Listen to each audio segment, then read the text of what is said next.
Okay. Hello, everyone. I hope you enjoyed the session with Esra Nur Kaygan. In the second session of Startup Week Next Generation, we are hosting İlker Baydar. Welcome. How are you? Hi Zeynep, thanks. How are you? I'm fine, thank you. I'd like to introduce you to our participants first. İlker Baydar is the co-founder of Foodie.com, which is an upscale online food delivery platform. And before that, he also worked in companies such as Marcofone, Billionaire.com, and HepsiBurada.com in various positions like CEO, General Manager, and Chef Sales Officer. And he has BA in Political Science and Master's in degree in BA. Is there anything else you want to add about yourself? I think quite a good summary. Thank you. Okay. And I wanna start saying this. All of us heard some job titles that were said to be the best profession when we grew up. For me, I remember genetical engineering, and everyone was talking about genetical engineering when I was a child. And other than that, there was studying economy and, of course, medicine. And as you know, the reason we are here today is know more about careers of the future and what are the prospective jobs for the next generation. Mhm. Thanks. So thanks guys for inviting, first of all. So I was checking yesterday and during the day what was the dream jobs when we were asked in my age back in these days. Um, and also search some photographs on it. I mean, I find myself dreaming to be a lawyer, to be a doctor, to be a teacher. A little bit same story goes on. Football player, let's say soccer player, or if you go a little bit deeper, some want to be police, fireman, pilot, and some at that age, if you are a bit visionary, you are saying I'm going to be an astronaut. So this is basically how we were grown. Uh, when I look at that time, jobs basically were taught to be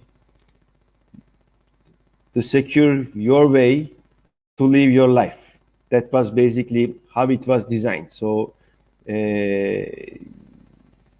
we were grown in an environment that secure your fixed income, let's say, and this is basically why you end up dreaming fixed income jobs at that time rather than what you like to do or what you will be happy to do, let's say.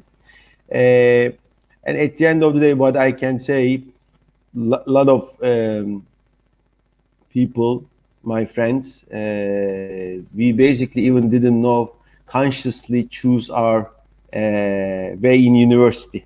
Even reason why I studied BA versus political science, or somebody else did economics versus engineering or arts.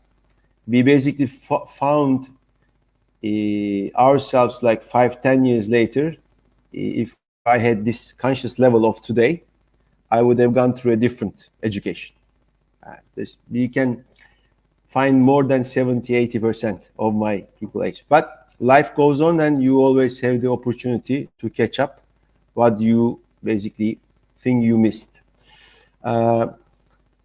Regarding what's happening for today and the future of, let's say, careers of the future, I believe the key is creating an equality for everyone to an access to learn, right?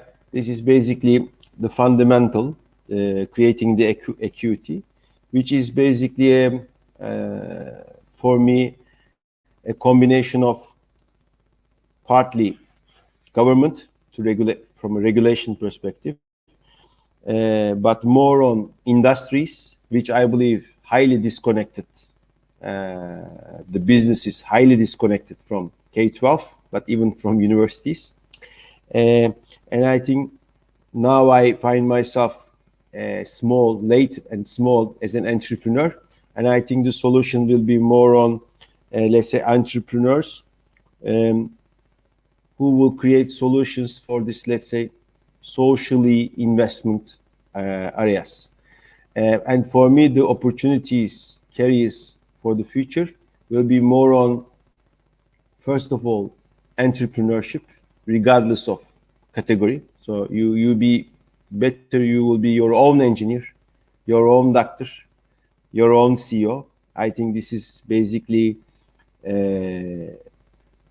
not only to make yourself happy, but also create solutions to other people, collective teams, and also a solution for overall unemployment that will go through more entrepreneurship. The second will be around, I think, families, because everything I am, let's say, sharing today was basically what we were taught, what we have seen, what we experienced through our families. I think from 0 to 6, age 0 to 6, we have to make sure the kids are well taken care of, pushed to create awareness around the world, ask questions, make mistakes, fall down, stand up. I think the way your childhood is designed is basically the way your future is designed. So the kids should be encouraged to ask questions, question the world, ask a lot of questions on why, not only accept, and then see what's their role in what they have been taught. And I think online, and I'm just trying to link this with online, the education, learning shouldn't be linked to physical presence and affordability.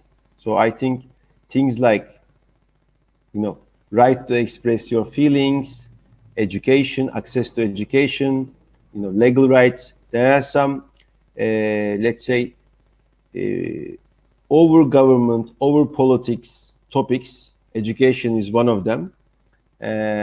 Should have 100% access to everyone equally. I think this is the main driver for creating a ground, at least, for people who will choose their own career path.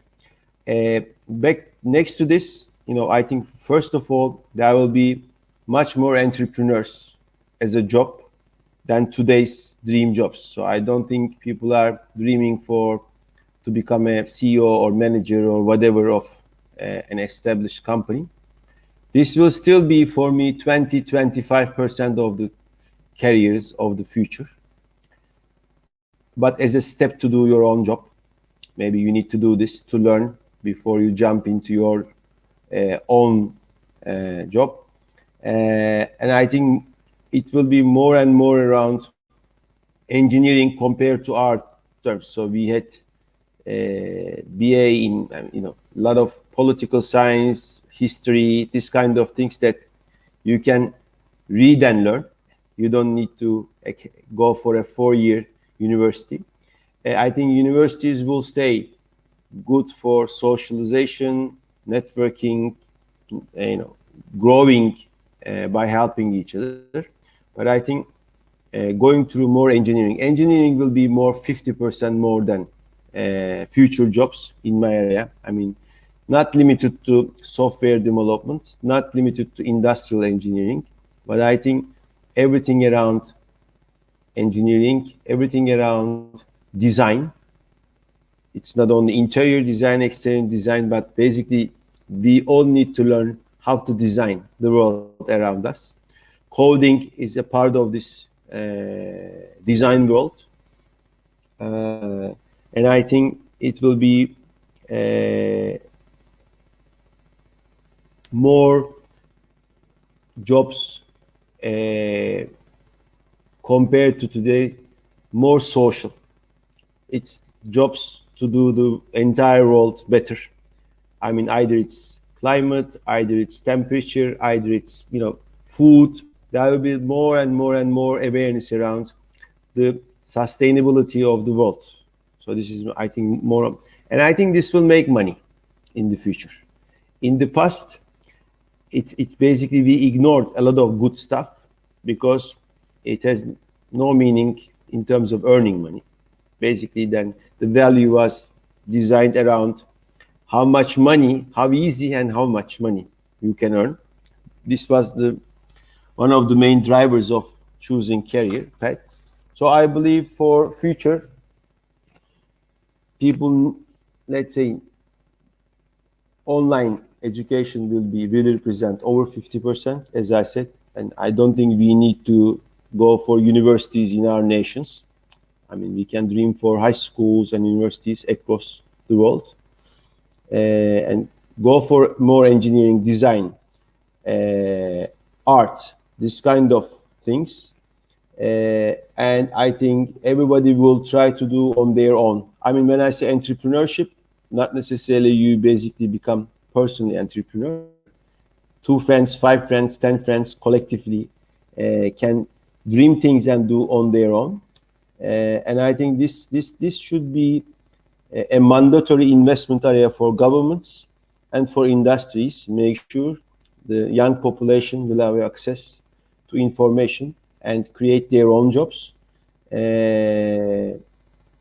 Obviously, the rest of the world, corporate companies, I mean, I'm not really thinking that today's 80% will be 20%, less than 20% of the careers of the future, the standard corporate jobs.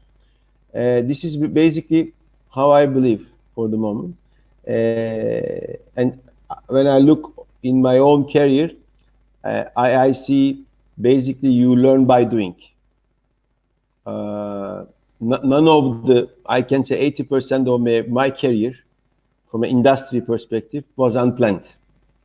This is including why I going through political science. You basically find myself after political science, oh, I need to do some stuff in business administration. You try to close the gap, and then you go for different areas. But what I'm happy with is basically I had opportunity to make a lot of mistakes. I had opportunity to recover, learn from these mistakes. I had opportunity 2 times to live abroad. This is basically quite an opportunity for me in Asia and in Europe. And now I find myself owning, co-founding, co-managing a small business, which is creating almost employment for 120, 130 people in such a small period of time. So I find myself that in 6 to 9 months, I was able to create jobs for 100 people, which counts for 100 families. I never find myself so impactful on people's life. Before I was managing companies like billion-dollar companies, 10,000s of people, but I didn't have this impact. So I think everybody should one day try to their own small, medium, large, doesn't matter how big your business is. But I believe future will be 80% on your own businesses. This is basically where I stand on the careers of future. If we have some time, 5-10 minutes, and any questions, I would be happy to answer. I want to ask a question. What do you suggest to the young people who want to be entrepreneur or who are interested in entrepreneurship right now? I think when you look, entrepreneurs are basically fixing some problems, right? You look at around. It could be your own personal experience, like us. We go through our own personal experience. We said, we are able to access to a lot of junk food, but we are not able to access to relatively a little bit easier to good food. And then we said, let's create a good food company. But I think entrepreneurs will look fixing a problem around. I mean, you look around, you see something going wrong, either at a personal level or a social level or a company level or a global level, and then you find your way to fix this problem. Earlier, younger you are, more successful. I mean, because the motivation, the dynamism you have at younger ages, and also relatively less responsibility to take risks. I think it's good climate to start earlier. Look around, find what could things go better than today, in which area, and then find your own way to solve this. I believe a lot of people will help this kind of entrepreneurs at that age. So my suggestion is look around, find what goes wrong, find your own solution.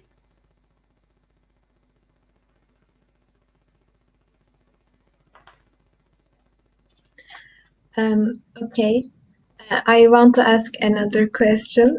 We have still a few minutes. As you know, as we all know, we are going through a pandemic right now, and all of the sectors have been affected by this pandemic. And what will happen in the future for the entrepreneurship ecosystem in terms of careers or sectors in the entrepreneurship ecosystem?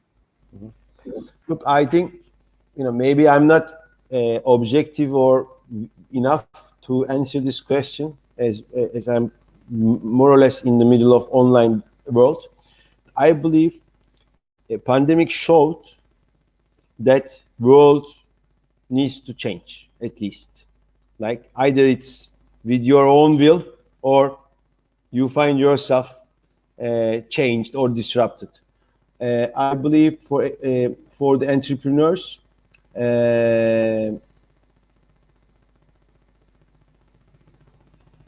first you see working remotely. I think it's a big innovation within this system. So you basically don't have these barriers to create your own company. In the past, you were asking how am I going to pay the rent? How am I going to pay this? So one of the barriers to open a job has disappeared already with pandemic.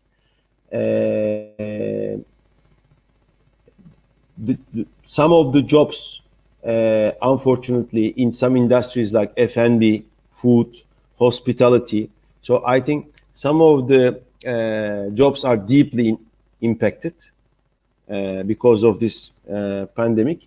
But I think you find your own way after pandemic, contactless stuff, technological stuff, a little bit, blockchain, Bitcoin, this kind of stuff, going through global online connections. I think online education. So I think this kind of stuff will create new jobs, will create new careers after pandemic, post-pandemic. Post-pandemic area, I think, is good for the younger generation. The difficulty is more for existing people who have been working on these jobs, which are heavily disrupted from pandemic. So I believe it's the challenge currently is basically travel, and I think this will fade away in 3 to 6 months. And after this, if we are able to travel, online connected, focus on future jobs in every industry, I think younger generation, maybe even after last maybe 50, 100 years, I find themselves lucky because this post-pandemic environment will help them, because this new era is basically requires new generation. So in the past, experience was too much taken into consideration. Basically, young generation were weak over old generation. Experience was too much overrated, or even young generation were basically accepted to kick off their careers, but with disappointing terms and conditions. So basically, people were psychologically disrupted after long years of education, saying that did I went through this whole stuff to do this job, let's say. But now I think after a long time, post-pandemic era equalized the difference between the new generation and the, let's say, so-called experienced generation. So this is basically what I feel after pandemic for the young people. Okay, thanks a lot for making this speech with us. Thank you for sharing your valuable knowledge and experiences. And now we will have session with Yaman Halavi in few minutes. Okay, Thank you. thank you to you. Bye-bye.